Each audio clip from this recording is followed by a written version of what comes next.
साथियों नमस्कार, मैं हरिश्चंद्र बंडवाल इस वीडियो में आप सभी का स्वागत करता हूं।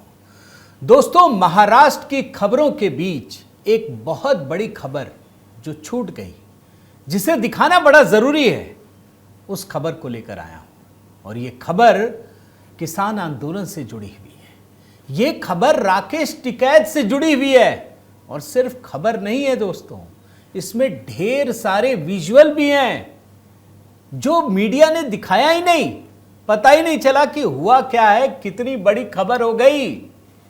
योगी जी भले ही महाराष्ट्र पहुंच गए हों, लेकिन इधर उत्तर प्रदेश के भीतर जो लोग किसान आंदोलन के नाम पर एक तरीके से अराजकता फैलाने की कोशिश कर रहे थे, उन लोगों को बड़ा भारी पड़ा है। और भारी इतना पड़ा कि राकेश टिकैत मैदान छोड़कर भाग खड़े हुए। गाना है ना, दौड़ा दौड़ा भागा भागा सा, एकदम विजुअल, भागते हुए दौड़ते हुए, आगे आगे राकेश टिकैत, पीछे पीछे उत्तर प्रदेश की पुलिस। और योगी सरकार की इतनी दहशत दोस्तों कि राकेश टिकैत ने घोषणा कर दी कि वो आंदोलन से दूर हो रहे हैं। आखिर इतना बड़ा बदलाव आया कैसे, यही दिखाना चाहता हूं। और मैं चाहता हूं कि आप कमेंट के जरिए जरा इन कहानियों पर भी अपनी राय रखिएगा। परसों की खबर दिखी ही नहीं दोस्तों। मैं सबसे पहले, आप कमेंट जरूर कीजिएगा। सबको जय सिया राम भी बोलता हूं दोस्तों। और कमेंट में पहला कमेंट जय सिया राम, और उसके बाद अपनी प्रतिक्रिया जरूर लिखिएगा। मैं सबसे पहले विजुअल ही दिखाता हूं दोस्तों, और इस विजुअल को बड़े ध्यान से देखिए जो मैं आपको दिखाना चाहता हूं। थाने में हिरासत से भागते हुए राकेश टिकैत भाग रहे हैं। आगे आगे राकेश टिकैत, पीछे पीछे उत्तर प्रदेश की पुलिस। लेकिन भागेंगे कहां तक भैया? राकेश टिकैत को इतनी दहशत कहां से हो गई कि वो भाग रहे हैं? कभी ऐसी तस्वीर आपने देखी है? भैया, आप तो बड़े किसान आंदोलन में हर चीज़ आप ही तय करते हैं। सबका एकदम ऐसा लगता है कि सबके अगुआ आप ही हैं, आप ही प्रवक्ता हैं। क्यों ऐसी नौबत आई? और एक दो जगह दोस्तों, कई जगह। एक और विजुअल आपको दिखाता हूं। कार से बाहर पुलिस निकाल रही है। बड़े ध्यान से इस विजुअल को भी देख लीजिए। कभी इधर भाग रहे हैं, कभी उधर भाग रहे हैं। पता नहीं क्या करना चाहते हैं। लेकिन उत्तर प्रदेश की पुलिस के बारे में ये कहना पड़ेगा दोस्तों, मानना पड़ेगा कि उत्तर प्रदेश की पुलिस बड़ी सख्ती से काम करती है। और कम से कम एक विश्वसनीयता उत्तर प्रदेश की पुलिस की बहाल हुई है, ये मैं आपको निश्चित रूप से बता सकता हूं। और ये जो दो विजुअल दिखा रहा हूं ना, इसका तुरंत असर दिख गया। राकेश टिकैत किसानों के प्रदर्शन से दूरी बना ली और कहने लगे कि दिल्ली कूच करने से समस्या का हल नहीं होगा। जरा मैं इस खबर को विस्तार से बताना चाहता हूं दोस्तों। हुआ क्या? अलीगढ़ के टप्पल थाना क्षेत्र में जो भारतीय किसान यूनियन के राष्ट्रीय प्रवक्ता हैं राकेश टिकैत, उनको पुलिस ने यमुना एक्सप्रेस वे से हिरासत में ले लिया। और तब जाकर जैसे ही उनको मौका मिला, वो वहां से रफू चक्कर हो गए। राकेश टिकैत साहब को लग रहा था कि वो पुलिस को चकमा दे देंगे, लेकिन हो न सका। क्योंकि आप देखिए, कई सारे सोशल मीडिया में इसकी तस्वीरें, वीडियो वायरल होती रहीं। मैं तो एक वैसे ही दिखा दे रहा हूं। यूपी पुलिस को देख भागे टिकैत। क्या लिखा है? सरकार के खिलाफ विरोध प्रदर्शन की साजिश रच रहे राकेश टिकैत को यूपी पुलिस ने खदेड़ा। और तो इसी में लिख दिया है, सुबह टिकैत कह रहे थे कि अगर योगी आदित्यनाथ प्रशासन हमें अनुमति नहीं देता है तो हमारा ट्रैक्टर मार्च लखनऊ के लिए शुरू होगा। तमाम चीजें सोशल मीडिया में।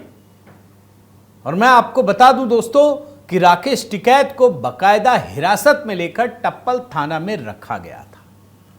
अब वो समझ गए दाल तो गलेगी नहीं। भाई, कोई ऐसी जेन्युइन बात हो तब तो समझ में भी आए ना। और हमने तो देखा दोस्तों कि इन लोगों के प्रदर्शन से आम जनता को कितनी भारी परेशानियों का सामना करना पड़ता है। और टिकैत साहब भागते भागते एक्सप्रेसवे पर आ गए। पुलिस को दौड़ लगानी पड़ी। ये टप्पल थाने से निकले थे, यहां आकर उन्होंने एक ट्रक को रोका, उसमें बैठ भी गए, लेकिन तब तक पुलिस आ गई, उन्हें दोबारा हिरासत में ले लिया गया। मैं आपको फिर से वही विजुअल दिखा देता हूं, जरा एक बार बड़े ध्यान से इस विजुअल को देखिए।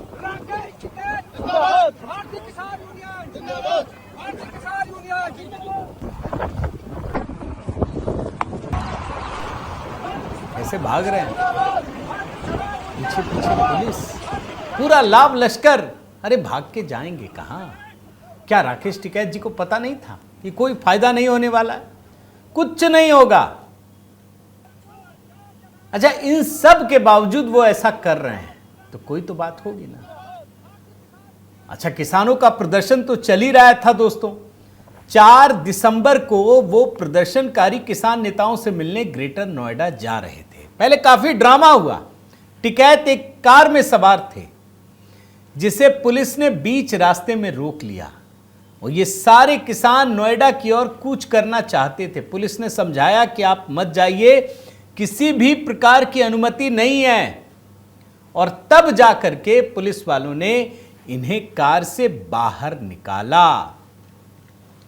आपको पता है दोस्तों, जैसे ही इनको हिरासत में लिया गया तो तुरंत धमकी देने पर उतर आया। और इनका यह अंदाज है, बक्कल उतार देंगे, पता नहीं क्या क्या। मैंने वो नहीं निकाला है दोस्तों जानबूझ करके, लेकिन किस प्रकार से धमकी देते हैं, किस प्रकार का अहंकार दिखाते हैं एक लोकतांत्रिक तरीके से चुनी हुई लोकप्रिय सरकार के खिलाफ, उसको हटाने के लिए। अभी जो लेटेस्ट उन्होंने कहा था, मैं जरा वो बयान भी आपको सुना देता हूं, सुन लीजिए। लेके जा रहे सर, किस में बैठाएं आपको सर? अगर इसका समाधान नहीं होता तो हम ट्रैक्टर यात्रा शुरू करेंगे यहाँ से लखनऊ की। हम इंतजार करेंगे आज शाम तक का प्रशासन का, सरकार का। उसके बाद सर अब लड़ाई आर पार की होगी।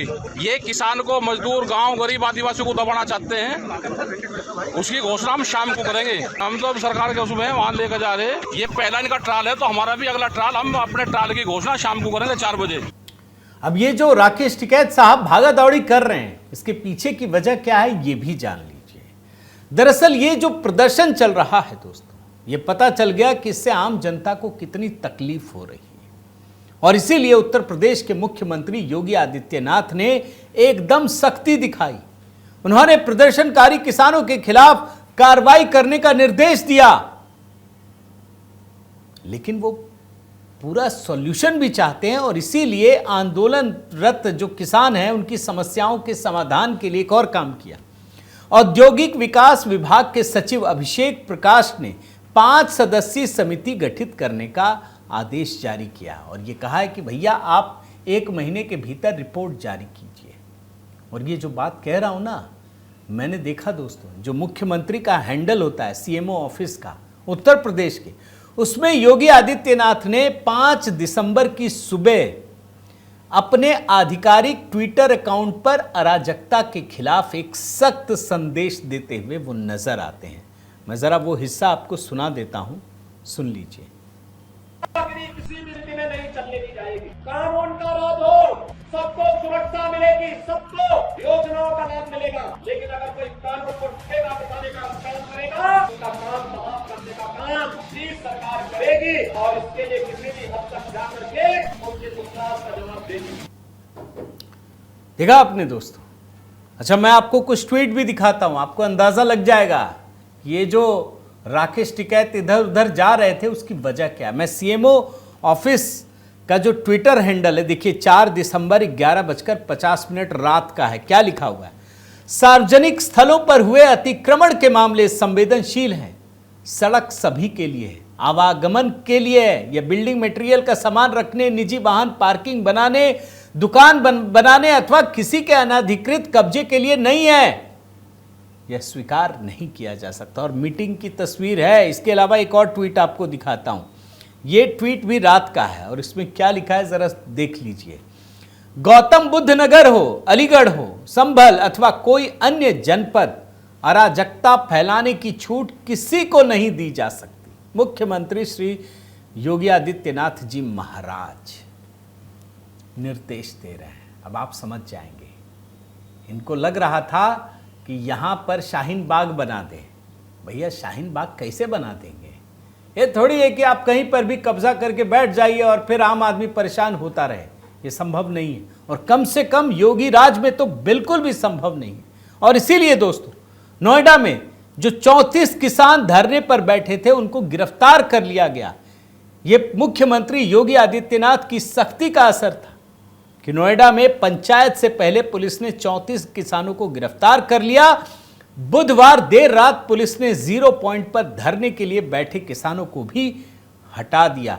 मैं उस समय की कुछ तस्वीर दिखाता हूं, जरा बड़े ध्यान से देखिए। क्यों सर? ये सुनो, संवैधानिक अधिकार है सर। सर सुनिए, I am an advocate also. ठीक है सर। नहीं सर, क्यों नहीं जाने दे रहे? अभी नहीं जाने दे रहे। अभी हम किसी को नहीं जाने दे रहे। आप बैठ गए, हम तो किसी को नहीं जाने दे। देख रहे हैं ना? अच्छा, ऐसा नहीं है दोस्तों कि कोई सरकार अपने ही लोगों के खिलाफ होती है, ऐसा नहीं है। भैया आप किसान हैं, आपको अपनी बात रखने का हक है, रखिए, लोकतांत्रिक तरीके से रखिए, लेकिन आप किसी को परेशान थोड़ी कर देंगे। अब ये जब दबाव डाल रहे थे, 123 किसान बुधवार को जेलों में बंद थे, उनको रिहा किया गया, लेकिन फिर इनको दोबारा हिरासत में लिया गया क्योंकि किसानों और अधिकारियों के बीच वार्ता हुई थी जिसमें कुछ तय हुआ था कि आप यहां रुकेंगे, यहां धरने पर फैसला करेंगे। लेकिन फिर सीएम योगी को जब बात पता चली, उन्होंने मीटिंग की और उसके बाद यह फैसला लिया गया कि ना, यह नहीं हो सकता कि मुट्ठी भर किसान पूरे के पूरे राज्य में अराजकता फैला दें, पूरी दिल्ली एनसीआर में अराजकता फैला दें। और इसका असर देखिए, जहां लोभ लालच स्वार्थ होता है ना दोस्तों, वहां बिखराव भी होता है। संयुक्त किसान मोर्चा में फूट पड़ गई, आपसी फूट। इनकी मांगों में तारतम्यता नहीं थी। पता चल रहा था कि ये मांग भी जायज नहीं है। बहुत सारे बताया जा रहा है दोस्तों कि 10 संगठनों द्वारा इस आंदोलन को संचालित किया जा रहा था, लेकिन इसका जो प्रमुख घटक है भारतीय किसान यूनियन टिकैत और कई संगठनों ने इस धरना से किनारा कर लिया है। और सबसे बड़ी बात, जो राकेश टिकैत हर आंदोलन में चेहरा बन जाते हैं, अगुआ बनने की कोशिश करते हैं, इनकी खुद की जो पूरी हिस्ट्री है वो भी आपको पता है दोस्तों। क्या करते हैं, कहां जाते हैं, कभी आर्टिकल 370, कभी भारत पाकिस्तान से मैच जीत जाए, हर चीज को किसी ना किसी एंगल से जोड़ करके कुछ का कुछ। मंदिरों को लेकर इनके बयान लोगों को समझ में आ रहे थे। अब जब योगी जी की पुलिस ने सख्ती की ना, तो तुरंत दूरी बना ली है। राकेश टिकैत ने क्या कहा? धरना प्रदर्शन के अलावा सरकार के नुमाइंदों से बात करके ही किसानों की समस्याओं का हल निकाला जा सकता है। वो कह रहे हैं कि दिल्ली कूच करने से समस्या का हल नहीं होगा, क्योंकि दिल्ली कूच करने के लिए राष्ट्रीय स्तर पर किसानों के सभी संगठनों का एक होना जरूरी है, तभी वो सफल होगा। अरे एक कैसे होंगे भाई? आपका स्वार्थ हावी है और आप ऐसी मांग रखें जो जायज हो। ऐसा थोड़ी है कि देश की पूरी संपत्ति इन मुट्ठी भर किसानों को सौंप दी जाए और बाकी लोग कहां जाएंगे? क्या होगा विकास के कामों का? और इसीलिए दोस्तों, ये बार बार चुनाव हारते हैं, फिर सरकार को फंसाने के लिए, अराजकता फैलाने के लिए उतर पड़ते हैं। और इसीलिए मैं कुछ पुरानी चीजों को भी लेकर के आया हूं दोस्तों। एक बार पहुंचे थे संत प्रेमानंद जी के यहां राकेश टिकैत, तो उन्होंने बड़ी अच्छी बात समझाई थी। उन्होंने कहा था कि आप अगर स्वार्थ के वशीभूत होकर करेंगे तो आप किसान का भला नहीं कर सकते। जब आप ईमानदारी से काम करेंगे तभी आप किसानों का भला कर सकते हैं। आज राकेश टिकैत को वो बात जरूर याद आ रही होगी। मैं दिखाता हूं वो हिस्सा। जो भारतीय किसान हैं बड़े भोले भाले हैं। हम लोग किसान के घर में पैदा हुए ना, तो जानते हैं कि फसल नष्ट हो गई मानो किसान नष्ट हो गया। कितनी मेहनत करके वो अपनी फसल तैयार करता है और प्राकृतिक नाना प्रकार की, तो आप किसानों के पक्ष में खड़े होकर सरकार से अनुकूलता दिलाना, किसानों को सुविधा दिलाना, ये बहुत उत्तम कार्य है। बस इसमें स्वार्थ की गंध ना हो। और राकेश टिकैत की अगर बात बताऊं दोस्तों, तो इन पर कई आरोप लगे हैं। ये अपने स्वार्थ के लिए यह आंदोलन चलाते हैं।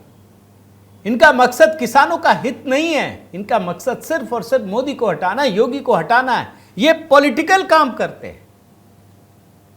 वरना जितने भी चुनाव हैं आप याद कीजिए, उत्तर प्रदेश का चुनाव, हरियाणा चुनाव, लोकसभा का चुनाव, बंगाल के चुनाव में भी पहुंच गए थे राकेश टिकैत।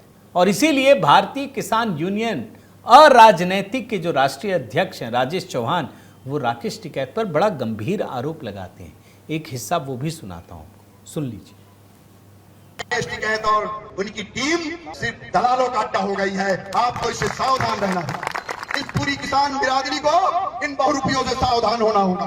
महात्मा टिकैत विश्व का एक बड़ा नाम था, आज इन्हें भेष बदलने की आवश्यकता पड़ी। सवाल है, इस बड़े बेटे, इतने बड़े बाप के बेटे, इतनी बड़ी खाप पंचायत के चौधरी, गौर करो मेरी बात को, और इतनी बड़ी बिरादरी कहते हो, हम इतनी बड़ी बिरादरी का नेतृत्व करते हैं, तो तुम्हें सरदार बनने की आवश्यकता क्यों पड़ी? दिख रहा है ना कैसे कैसे आरोप है।